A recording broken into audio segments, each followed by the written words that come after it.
Bonjour à tous et bienvenue pour ce nouvel épisode des interviews Skill to Sell. Aujourd'hui, je suis ravi d'accueillir Juliette Siozac pour parler de mon moment magique. Salut Juliette. Salut, bonjour tout le monde. Alors aujourd'hui, on va parler de mon moment magique, qui est une entreprise que tu lances il y a 10 ans, Mmh. dont tu vas parler de l'activité juste après. Ton profil de LinkedIn n'est pas très fourni. J'ai trouvé juste que tu étais diplômé de Kedge et que tu avais lancé Mon Moment Magique il y a 10 ans. Mais du coup, Mmh. je vais te présenter et nous parler un petit peu de ton parcours et comment tu en es arrivé à lancer cette entreprise et comment tu l'as développée. Avec plaisir. Ouais, je sais que je dois faire des progrès sur LinkedIn. Moi j'ai 47 ans et ça fait donc 10 ans que je suis à mon compte et que j'ai lancé cette belle marque qui est Mon Moment Magique. Avant, donc j'ai fait Kedge et j'ai passé 10 ans en agence de communication sur Marseille principalement. Et puis après, il y a exactement 13 ans, j'ai fait ce que j'appelle les 4D. C'est-à-dire j'ai divorcé, j'ai déménagé, j'ai démissionné et après j'ai déprimé. J'ai fait une grosse traversée du désert pendant 2 ans à peu près, dans lequel j'ai découvert le développement personnel, le bien-être. J'ai appris à m'aimer, à accueillir mes émotions, à prendre soin de moi, à ralentir mon rythme quotidien de vie, à m'occuper de ma fille qui à l'époque avait 4 ans et demi. Et puis j'ai découvert plein de petits rituels bien-être qui font du bien, comme faire des postures de yoga, respirer, s'étirer. Et c'est comme ça que de fil en aiguille, je suis arrivée à créer mon moment magique. Ces 4D, tu étais préparé, tu n'étais pas du tout préparé à se découvrir, se détendre? C'était pas des choses auxquelles Euh, tu pensais avant? Ouais, non, j'étais pas du tout préparée. Quand je travaillais dans des agences de com, j'avais un rythme de vie qui était hyper intense. Alors aujourd'hui, je pense que si on analysait ce que j'ai vécu il y a 13 ans, on parlerait d'un burn-out ou d'un burn-out existentiel. À l'époque, c'était pas encore un terme qui était très tendance. Et puis, je pense pas que j'ai pas la sensation d'avoir fait un burn-out dans le sens où j'ai explosé. J'étais surtout très très malheureuse dans mon mariage. Et comme je travaillais avec mon ex-mari, bah du coup, il y a un petit peu tout ça qui a explosé et j'étais exilée au fin fond de la Corse, donc je suis partie et c'est plutôt un gros craquage, un gros changement de vie et j'étais très très loin de tout ça. Je savais même pas que ça existait en fait. C'était aujourd'hui maintenant tout le monde en parle et même les gens qui sont pas dans cet univers-là, ils ont entendu parler de développement personnel, de méditation, etc. À l'époque, il y a 13 ans, enfin c'était pas du tout C'est dans pas un les thème, on est d'accord. ouais. Et du coup, comment t'en es arrivé à l'idée de mon moment magique? Parce que donc tu nous parles de ta fille, c'est par ta fille que tu as commencé à te repositionner? Il y a eu des éléments déclencheurs? Alors j'ai commencé à me repositionner pour moi déjà, où j'ai rencontré d'abord une naturopathe, après une kinésiologue, donc je me suis fait beaucoup accompagner en coaching aussi. Et puis pendant 2 ans, surtout j'étais au chômage, donc j'avais du temps. Alors au début je m'ennuyais pas mal parce que j'avais pas l'habitude d'avoir du temps pour moi. Et puis après, bah, petit à petit, j'ai commencé à remplir ce temps-là. Et j'ai découvert aussi sur ce chemin d'exploration et de rencontre et d'ouverture d'esprit le nouveau courant à l'époque de tout ce qui est parentalité positive, éducation bienveillante. Là aussi, j'étais pas du tout là-dedans. Donc j'ai découvert ça avec beaucoup d'attention et ma fille est devenue mon cobaye en fait de tout ce que je faisais moi qui me faisait du bien parce que c'était difficile aussi pour elle de se retrouver bah, elle aussi, elle s'est retrouvée toute seule avec sa maman dans une autre ville, à changer d'école. Donc j'ai essayé de l'accompagner elle aussi là-dedans et en m'accompagnant moi et en l'accompagnant elle, bah, finalement ça nous a permis déjà de nouer une relation aujourd'hui qui est très très forte toutes les deux et puis de nous guérir et d'aller mieux. Et en fait, avant de faire Cage, j'étais animatrice en colo et en centre aéré. J'ai fait ça pendant 5 ans. Après, on m'a dit qu'il fallait faire des stages en entreprise, donc bon, bah, j'ai arrêté les colos. Mais c'est quelque chose que j'ai toujours adoré, d'être dans l'animation, d'être avec les enfants. D'accord?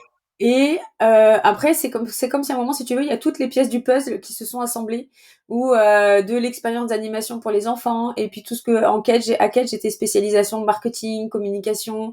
Donc j'ai mis ça aussi, puis tout ce que j'avais fait dans mes agences de com. Finalement, j'en suis arrivée à créer des ateliers bien-être pour les enfants, de ce qui me faisait du bien à moi, de ce qui avait fait du bien à ma fille, j'ai voulu le transmettre à d'autres enfants. J'ai fait beaucoup de cercles de femmes aussi. Donc c'était voilà d'un rassemblement féminin et je me suis dit mais un jour il faut faire pareil pour les enfants. Pourquoi on fait ça que pour les adultes? Pourquoi on n'apprend pas aux enfants à aller bien, à prendre soin d'eux, à faire des pauses, à respirer, à se détendre, à apprendre à s'aimer, à accueillir leurs émotions. Ça développe la confiance en soi. Donc c'est comme ça que j'ai créé les premiers ateliers qui au début s'appelaient des cercles magiques. Et j'ai fait ça pendant 1 an. Entre-temps, j'avais relancé une activité de conseil en communication parce que j'ai l'impression de savoir faire que ça. Puis après, j'ai eu le chômage, donc il fallait bien aussi nourrir mon enfant. Mais je sentais que c'était plus aligné, j'avais plus envie de faire ça. Alors que j'avais plein d'idées sur mon moment magique, que j'ai vite appelé MMM parce que mon moment magique c'est un peu long. Et, euh, et j'étais accompagnée dans une couveuse d'entreprise. Et du coup, je suis arrivée un jour avec les 2 projets et puis petit à petit, le projet MMM a pris le pas sur mon projet de conseil en communication et j'ai commencé à développer MMM et l'essor a pris quand je me suis dit: «Ça serait bien qu'il y ait d'autres personnes qui animent ces ateliers et pas que moi à Aix-en-Provence». Et donc j'ai ma première ambassadrice qui est arrivée, qui était à Toulouse, la deuxième à Lyon, la troisième à Genève et puis il y a eu un espèce, d'effet boule de neige et le développement personnel pour les enfants il y a 10 ans, c'était vraiment une petite niche. Donc du coup, il y a eu un super engouement autour de ça. Et en 6 mois, j'avais déjà formé 60 personnes dans France, Suisse, Belgique, États-Unis, Canada. C'était juste dingue ce qui m'est arrivé au début, quoi. Comment ces premières ambassadrices t'ont trouvé et comment, en fait, tu en es arrivé, toi, à te dire: «Il faut que je les forme, il faut que je leur délègue»? Alors la première ambassadrice, avant, elle habitait sur Aix et j'avais fait des ateliers de portage de bébé, de langue des signes de bébé, parce qu'entre-temps, j'ai eu un deuxième enfant et elle a aussi a eu son deuxième enfant en même temps. Donc on s'est connus dans cet univers-là autour de la parentalité. Et après, elle a déménagé à Toulouse et un jour, elle a découvert sur Facebook. Donc à l'époque, j'avais sur ma page Facebook, j'avais style mon mec de l'époque, ma mère et mon chat et elle comme abonnée et qui a dit ah là là mais c'est génial, je suis en pleine reconversion, pourquoi pas développer ça à Toulouse et tout. J'ai dit bah ouais carrément ça serait chouette. Donc l'idée c'était je venais la former, on était dans mon salon toutes les deux, nos enfants qui jouaient et puis je lui expliquais comment faire les ateliers. Et il y a une autre personne qui elle était sur Aix et qui déménageait sur Lyon et qui ouvrait un peu un centre d'activité pour les enfants, qui dit ah ça serait super que moi aussi je fasse du MMM. Donc de là tout d'un coup j'en avais 2 à former. Donc là j'ai monté tout un programme de formation. Donc je faisais ça la nuit parce que j'avais un bébé plus une autre petite fille, j'étais de nouveau maman solo. Et là j'ai retrouvé, c'est comme si tout d'un coup mon cerveau qui avait été un peu en mode ralenti pendant quelques temps, il y a tout ce que j'avais intégré à Cage, en agence, etc., qui se mettait en place. Et c'est comme ça que j'ai créé mon programme de formation. Et la troisième personne de Genève, qui est devenue une amie à qui j'ai fait des tonnes de choses dans MMM, je crois que c'est par les réseaux sociaux aussi. Et après, c'était l'effet boule de neige. Comme elles étaient contentes de la formation, elles en ont parlé à d'autres. Et puis ça s'est enchaîné comme ça. Donc c'est surtout le bouche à oreille, les réseaux sociaux, le site internet qui a créé ce développement. Ces ambassadrices, du coup, c'est elles qui aujourd'hui sont devenues des entrepreneurs qui, vendent, la marque, enfin représentent la marque, MMM. Mhm. Comment ça se passe en fait aujourd'hui, maintenant, après 10 ans pour devenir, ambassadrice? Et un peu quel est le business model de MMM aujourd'hui? Toi, tu vends la formation ou tu continues de vendre, des ateliers? Ça se passe comment? Alors le business model, c'est effectivement de vendre des formations et de vendre. Alors jusqu'à l'année dernière, j'avais une licence de marque, donc un peu comme une petite franchise. Donc les ambassadrices achètent une formation, intègrent la communauté MMM. Donc aujourd'hui, on appelle ça l'académie MMM. Et puis chaque année, elles renouvellent leur licence, maintenant leur abonnement, pour pouvoir accéder au contenu et faire partie de l'univers de la marque. Donc ça s'est construit comme ça, ce qui me permettait d'avoir à la fois des nouvelles entrantes et à la fois de fidéliser mes ambassadrices actives. J'en ai qui sont toujours là depuis le début, depuis ça fait 9 ans qu'elles sont ambassadrices à mes côtés. Moi, je continue d'animer des ateliers. En ce moment, j'en fais un peu moins, ou j'en fais plutôt de manière événementielle, ou dans des lieux spécifiques, ou sur voilà, de manière plus ponctuelle, parce que j'ai aussi suffisamment d'ambassadrices autour de moi qui prennent la relève.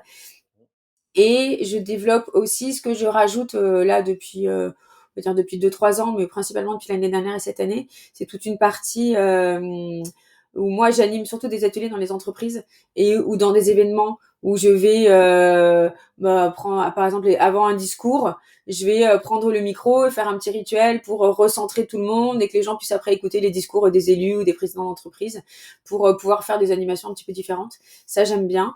Et puis voilà, surtout aujourd'hui, je fais beaucoup d'ateliers pour adultes dans les entreprises qui après vont ramener ça à la maison et ça va aussi toucher les enfants et ça fait une espèce d'effet de boucle et de cercle vertueux aussi.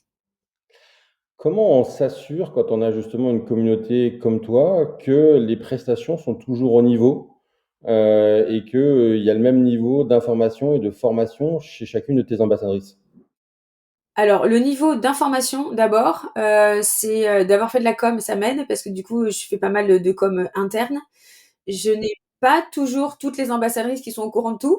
Il y a des fois, il y a des pertes d'informations sur le chemin, mais j'ai un certain nombre de canaux de communication, donc j'essaye vraiment de donner l'info et de fédérer et de créer ce sentiment d'appartenance.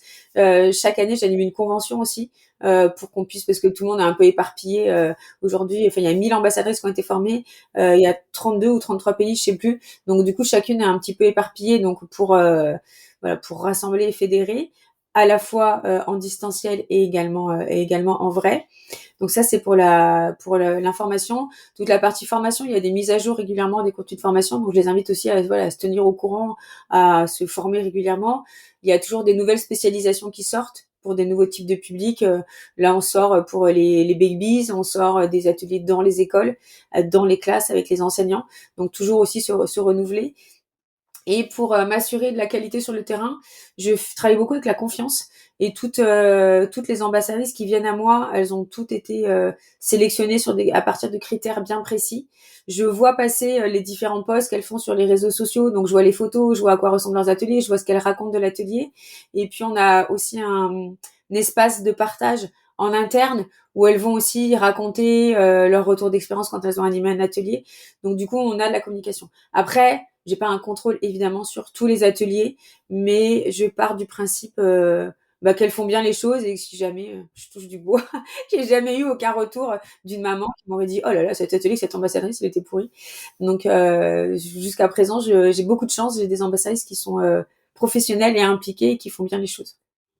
Il y a eu des grands moments, qui ont été des caps dans le développement de Mon Moment Magique. On a parlé du fait des premières ambassadrices, mais comment on arrive en fait de 3 ambassadrices initiales à 1000?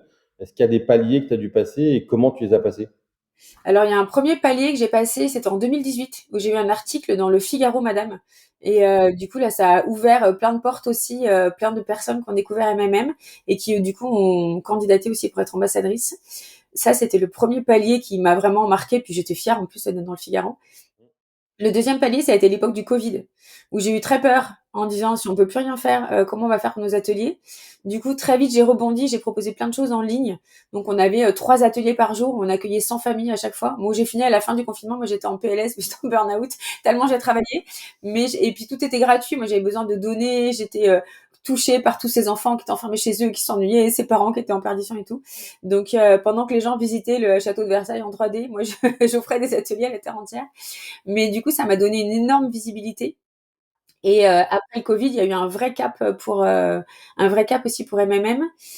Euh, et puis les gens avaient envie aussi de mettre plus de sens dans leur vie perso et aussi dans leur vie pro. Donc il y a eu beaucoup de reconversions. Donc ça a été aussi vraiment chouette pour moi. Et je dirais que les deux autres caps, ça a été, j'ai écrit un livre aussi pour les enfants, donc aux éditions Marie-Claire. Donc là, ça m'a donné aussi comme une caution aussi. Du coup, bah voilà, il y a le livre qui va avec la marque, donc ça c'est bien. Donc je l'ai réédité il y a quelques mois là. Et et après j'ai fait une conférence TEDx à Cannes. Et là aussi c'était un step où du coup je suis devenue conférencière. Donc j'anime aussi régulièrement des conférences et cette expérience TEDx avec toute la préparation surtout qui est en amont. Je retiens même plus ça en fait, tout le coaching en amont. Alors après le jour J sur scène c'est génial aussi, mais toute cette préparation ça m'a donné aussi beaucoup de confiance et c'était puis j'étais hyper fière de faire un TEDx. Donc il y a eu voilà des étapes comme ça et je sens qu'aujourd'hui je suis dans une nouvelle étape au bout de 10 ans avec le développement de MMM entreprise dont je parlais tout à l'heure, qui est quelque chose que je faisais que moi jusqu'à présent. Et là, je suis en train de créer un module de formation aussi pour que les ambassadrices puissent aller aussi toucher les entreprises. Et autant depuis 10 ans, je suis devenue experte du bien-être pour les enfants, pour les familles. Autant là, je sens qu'il faut que j'ouvre aussi au public des adultes. Donc ça va aussi permettre de faire bouger les lignes et de donner aussi un nouvel élan à la marque. Ce que tu nous expliques, c'est très féminin. Il y a des hommes qui sont ambassadeurs ou pas, du tout? Alors oui, il y a eu quelques hommes. Au début, le premier candidat ambassadeur que j'ai eu pour l'anecdote, je lui ai dit non, ici c'est que des filles. Et les ambassadeurs m'ont dit non, non, au contraire, prends-le, ça fera un peu de testostérone. Donc du coup, je l'ai pris. Au total, il y a eu 10 ambassadeurs hommes, certains qui ont été un peu discrets, d'autres qui ont été très impliqués dans la communauté. Il y en a même deux qui animaient des ateliers au féminin pour des femmes, en binôme avec la personne avec qui ils étaient en binôme. Donc ça a été, c'était chouette. Il y en a un, il est resté très longtemps avec nous. En ce moment, il n'y a pas d'hommes. Du coup, c'est redevenu une communauté 100% féminine. Donc, je pense que nous, on a expérimenté la sororité avant que ça soit un terme à la mode que tout le monde emploie aujourd'hui. En fait, j'ai été précurseur pour plein de trucs. J'ai fait des formations en ligne quand il n'y avait pas de formation en ligne. J'ai créé une communauté il y a 10 ans quand personne n'avait de communauté. Et, euh, et donc, non, aujourd'hui, il y a plus d'hommes. Mais en faisant les ateliers dans les entreprises, ça permet de faire rentrer des hommes aussi dans l'aventure. Et on a des ateliers en duo aussi, parents-enfants. On a aussi pas mal de papas qui viennent. Donc on me demande aussi, c'est quand que tu fais des ateliers MMM au masculin? Mais pour le moment, non, c'est pas encore le bon moment. Et est-ce que du coup, il y a une vraie différence de perception dans le bien-être entre l'homme et la femme d'après toi et d'après ce que tu as vécu? Je pense oui que les femmes ont cette propension à beaucoup plus prendre soin d'elles, à avoir conscience que c'est important de prendre soin de soi. On dit toujours dans les avions, tu sais, en cas de problème, mettez d'abord votre masque à oxygène avant de mettre celui de vos enfants. Et c'est vraiment moi ce que j'essaie de transmettre aux ambassadrices qui sont quasiment toutes aussi mamans. Et de voilà, d'abord on prend soin de nous et après on pourra prendre soin des autres. Et je pense que les femmes, elles ont plus cette conscience des choses. Il y a beaucoup plus de femmes qui font des suivis thérapeutiques, qui sont aussi dans l'accompagnement des autres. Mais j'aimerais bien que les hommes ils souffrent plus à ça. Ça serait bien pour le monde. Je suis d'accord. Aujourd'hui, un atelier Mon Moment Magique et une ambassadrice Mon Moment Magique, elle arrive à vivre de son activité à plein temps, c'est un complément de salaire, ça se passe comment en fait aujourd'hui? C'est une activité complémentaire, ouais. Elles sont soit thérapeutes, enseignantes, infirmières, coachs, accompagnantes parentales. J'ai des doulas, j'ai des éducatrices de jeunes enfants, des assistantes maternelles. La cible est hyper large, mais MMM, c'est un complément d'activité, ouais. D'accord. Tu nous as parlé d'international. Est-ce qu'il y a justement des personnalisations à faire dans les formations et dans l'accompagnement pour aller toucher ces 30 pays dont tu nous as parlé en fait? Alors aujourd'hui, la formation, elle n'existe qu'en français. C'est dans mes objectifs dans quelques années que tout existe aussi en langue anglaise, justement pour aller toucher, sortir de la francophonie. Toutes les personnes, tous les pays qui ont été touchés, c'est que par des Françaises aussi, qui se sont expatriées à un moment ou à un autre, ou qui étaient déjà expats et qui ont découvert MMM. Mais elles ont été formées en français. Je pense que j'ai une ambassadrice à Sydney. Enfin, j'en ai deux maintenant. J'en ai en Espagne. Et elles animent les ateliers dans la langue de leur pays, donc en anglais et en espagnol. Donc moi, j'ai dû adapter les supports de communication en anglais et en espagnol pour que ça soit pour qu'elle s'adapte. Après, j'ai pas mal de pays africains aussi qui ont rejoint MMM. Hier, j'étais en call avec l'île Maurice pour développer MMM là-bas. Et donc là, il y a des adaptations effectivement au niveau culturel qui se mettent en place. Mais du coup, c'est l'ambassadrice qui a déjà la culture du territoire sur lequel elle est implantée. Donc ça se fait de manière assez fluide. On voit beaucoup d'intelligence artificielle arriver dans l'accompagnement thérapeutique. Mm. Est-ce que dans l'accompagnement justement des enfants et des personnes au bien-être, tu penses aujourd'hui que c'est une menace, c'est un complément? Comment tu vois cette technologie vis-à-vis de ton business?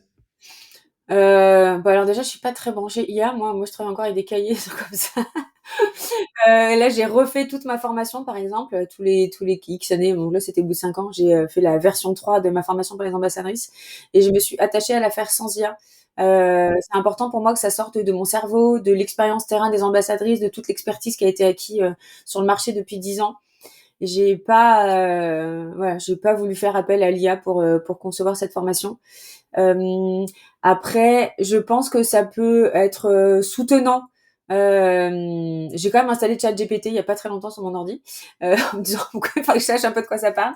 Je pense que ça peut être soutenant pour avoir des nouvelles idées de rituels pour animer les ateliers, parce que dans les ateliers, il y a à chaque fois, il y a un thème, exemple la confiance en soi, et puis il est exploré à travers plusieurs rituels. Il y a toujours un cercle de parole, un jeu, un mouvement corporel, une pratique plus douce, style respiration, automassage. Il y a toujours un temps de créativité aussi, et tous les ateliers se terminent par une relaxation. Et après, les rituels, ils varient, la durée de l'atelier selon l'âge des participants, etc. Et donc là, par exemple, elles peuvent utiliser l'IA pour avoir des idées de rituels ou pour enrichir leur pratique. Après, nous, les ateliers, ils sont vraiment que ludiques. Il n'y a pas ce côté thérapeutique. Donc c'est vrai qu'il y a de plus en plus de gens qui parlent l'IA pour ça remplace un psy. Je sens pas le métier d'ambassadrice en danger par rapport à l'IA, par rapport à d'autres professions. Moi, ça peut peut-être qu'il y a par contre, il y a des ambassadrices qui pouvaient se dire, des personnes qui auraient pu être ambassadrices, qui se disent, attends, c'est bon, j'ai pas besoin de MMM, je demande à l'IA et je peux faire la même chose, en fait. Donc, ça peut peut-être me couper de certaines ambassadrices qui auraient été intéressantes à être dans ma communauté. Après, je vois pas encore un danger comme pourrait voir une agence de com où en 2 secondes tu fais un visuel, un logo, t'écris le texte, etc. Il y a pas, moi, il y a encore vraiment le côté humain où on échange en vrai dans le cadre d'un atelier où il y a tout ce côté relationnel, etc. Donc ça, voilà, ça peut être une aide pour la préparation des ateliers, mais je le perçois pas encore comme un danger vraiment.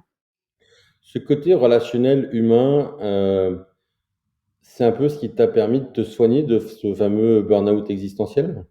Complètement. Bah, souvent, je dis que MMM, c'est mon outil thérapeutique. Et moi, ça me fait du bien de travailler. Je suis contente d'être avec mes ambassadrices. Et après, il y a tout ce côté de partage, en fait, où quand elles me voient, elles se disent, attends, si elle a réussi alors qu'elle a créé MMM, elle était maman solo, sans argent, en pyjama, dans son salon, en train de se séparer d'un mec hyper toxique et tout. Enfin, du coup, c'est rassurant aussi pour les ambassadrices et ça donne ce côté humain, réel. Et même si depuis 10 ans, bah, j'ai quand même créé quelque chose où il y a eu 1 million de gens qui ont participé aux ateliers MMM d'une manière ou d'une autre. Donc c'est quand même énorme. Je Moi, ça reste le petit truc, voilà, je suis dans mon petit bureau, dans ma petite maison, je garde tout ce côté simple, humble, et ça, c'est très important pour moi. Et je pense que c'est rassurant aussi pour les ambassadrices. Il y a plein de gens dans le dev perso qui d'un coup prennent la grosse tête, facturent des trucs avec plein de zéros derrière. Enfin, du coup, on perd ce côté humain qui, pour moi, est hyper important. Comment t'expliques, Mon Moment Magique et cette aventure entrepreneuriale à tes enfants? Alors déjà, elles sont assistantes magiques toutes les deux. Elles ont le badge d'assistante magique. Alors maintenant, la grande, elle va avoir 18 ans, mais la petite, elle a 11 ans, et elles sont hyper intégrées dans l'aventure.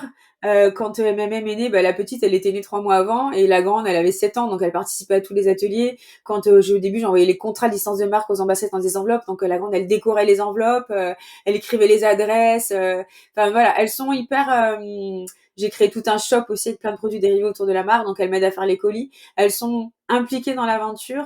Et la petite d'ailleurs me dit toujours que quand je serai morte, elle reprendra MMM. Donc du coup c'est chouette. Donc elles le comprennent et puis elles le vivent dans les ateliers. On fait plein de rituels à la maison aussi, donc ça les aide aussi au quotidien. La grande maintenant, elle m'aide pour le côté technique. Par exemple, elle m'a dit bon maman, il faut que tu crées un compte TikTok. Donc c'est elle qui a créé tout le compte TikTok. Donc c'est aussi une aventure familiale où elles font partie du projet et elles sont fières aussi de voir ce que ça devient. Donc, ouais, non, c'est chouette de vivre ça avec elles. C'est une bonne façon d'initier des enfants à l'entrepreneuriat. Carrément, ouais, ouais. Puis elle voit tous les côtés chouettes. Ah, maman, elle fait plein d'ateliers. Maman, elle est montée sur scène. Ah, tiens, maman, elle est dans la magazine.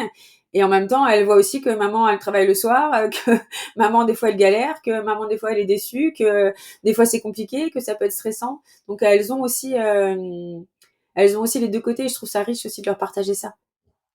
C'est quoi ton principal défi de croissance sur les 3 prochaines années? Mon défi de croissance, c'est aujourd'hui, je dépends à 100% des ambassadrices et j'aimerais bien développer aussi d'autres choses par ailleurs. Donc mon défi de croissance, c'est voilà, de développer toute la partie entreprise événementielle portée par moi et de garder cette assise dans le monde des enfants, dans le monde des familles et d'aller aussi voilà s'implanter dans le monde des adultes. Donc ça c'est mon gros défi voilà, de faire évoluer le modèle économique qui fonctionnait très bien depuis 10 ans et qui aujourd'hui a besoin d'être réorienté un petit peu, quoi. Si demain quelqu'un, voulait racheter mon moment magique, il rachèterait quoi en fait? Il rachèterait, une méthode, il rachèterait une communauté, il rachèterait, Juliette? Il rachèterait rien parce que je veux pas le vendre. Mais ouais, il rachèterait. Il y a effectivement, il y a une méthode, il y a une trame unique dans les ateliers qui a été validée et approuvée depuis 10 ans avec des rituels qui sont signatures et qui n'existent que dans les ateliers MMM.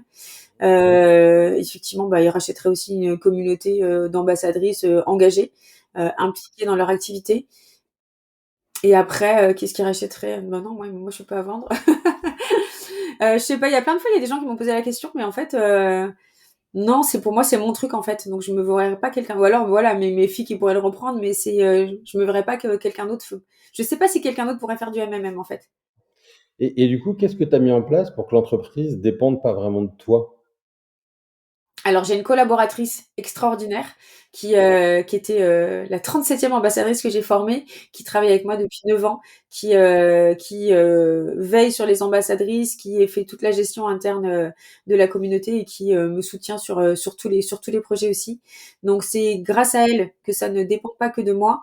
Et les moments où moi je suis moins opérationnelle, parce que je continue de traverser les tempêtes de vie comme tout le monde, du coup elle est là en fait.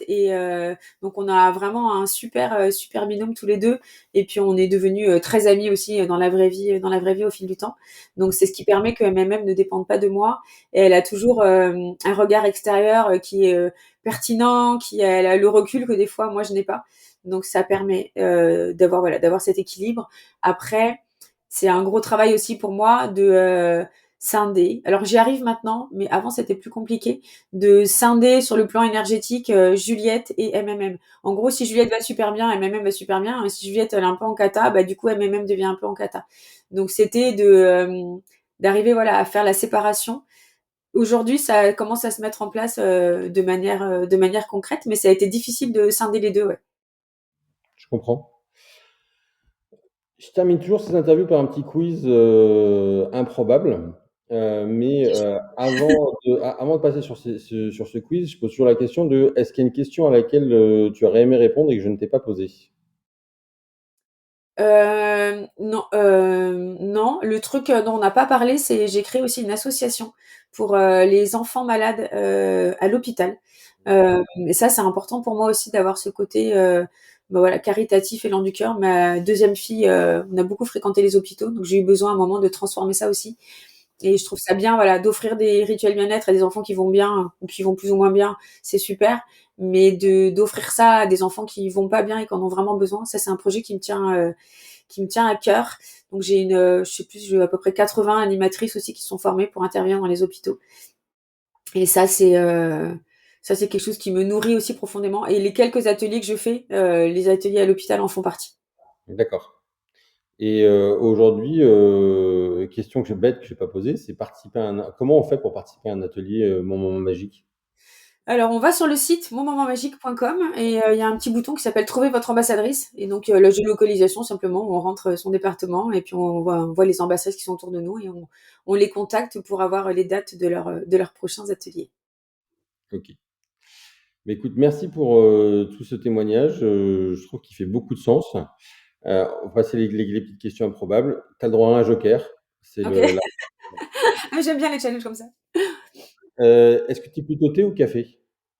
Thé, Combien par jour? un par semaine. Ah, donc ça fait pas beaucoup, ouais. Quel est ton mot préféré? Mon mot préféré, Ouais, amour. intéressant. Si tu pouvais travailler avec un héros de film, un héros de bande dessinée, un super-héros, qui choisirais-tu et pourquoi? Alors, je suis pas hyper douée en super-héros. Après, moi, j'aime bien Catwoman. Personnage, ouais, voilà. Ouais. Ouais, j'aime bien Catwoman. Tout le monde me dit toujours que je suis Catwoman, donc je travaillerai avec Catwoman. Comme ça, je pourrai apprendre encore plus de trucs d'elle. Quelle est la chanson, qui est un peu l'hymne de Moment Magique ou ta chanson préférée? Alors c'est pas ma chanson préférée, mais j'avais fait comment on dit, une espèce de Place des grands hommes de Patrick Bruel que j'avais refait en sauce MMM, que j'avais réécrit toutes les paroles un jour comme ça où j'étais hyper inspirée. Alors je chante très très mal en plus. Et du coup c'est la chanson d'entrée de toutes les conventions qui s'appelle MMM dans le cœur. Et du coup qu'on chante sur l'air de la chanson de Patrick Bruel, mais avec des paroles spécifiques à MMM. Et c'est une chanson à chaque fois qu'on l'écoute en général, on pleure toutes d'émotion tellement c'est beau. Et il y a une question que je t'ai pas posée, et que je vais te poser de façon un petit peu différente, mais qui sont tes concurrents et est-ce que tu aurais des personnages de bande dessinée pour les illustrer?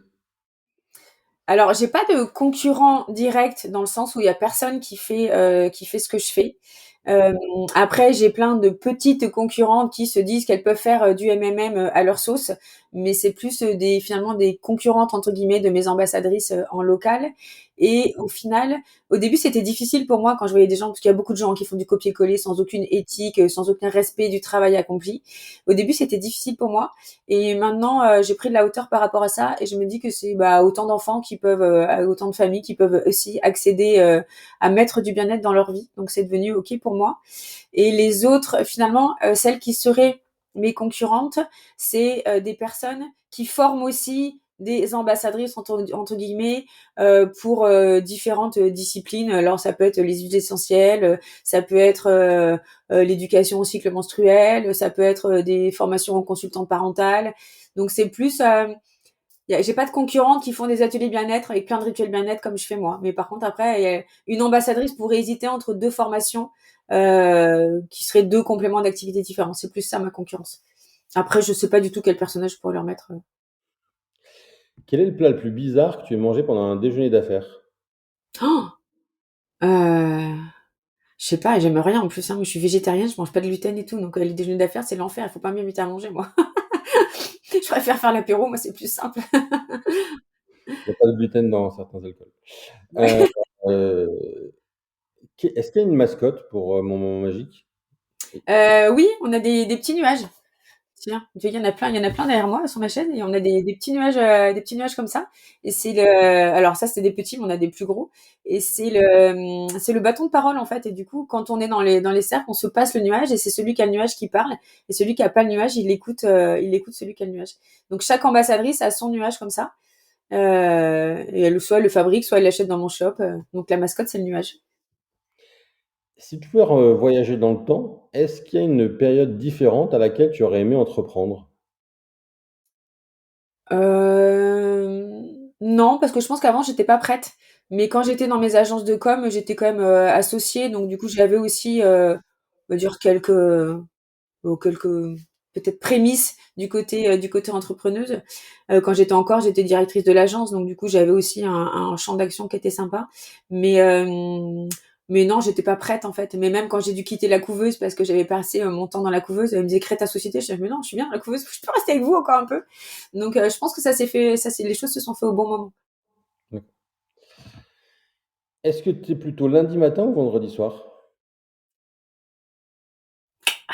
Je sais pas, j'aime bien les deux. J'aime bien le lundi, moi. J'aime bien les débuts, les nouveaux, etc. Mais j'aime bien le vendredi soir aussi parce que je peux faire la fête, je peux dormir et tout. Donc, on peut dire ex aequo les deux. D'accord.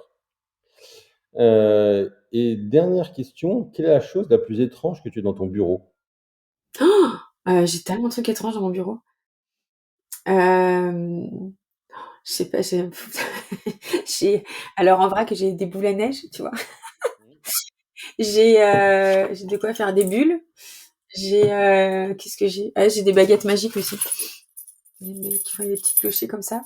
Non, j'ai un bureau un peu, je sais pas, j'ai des bougies, qu'est-ce que j'ai d'étrange?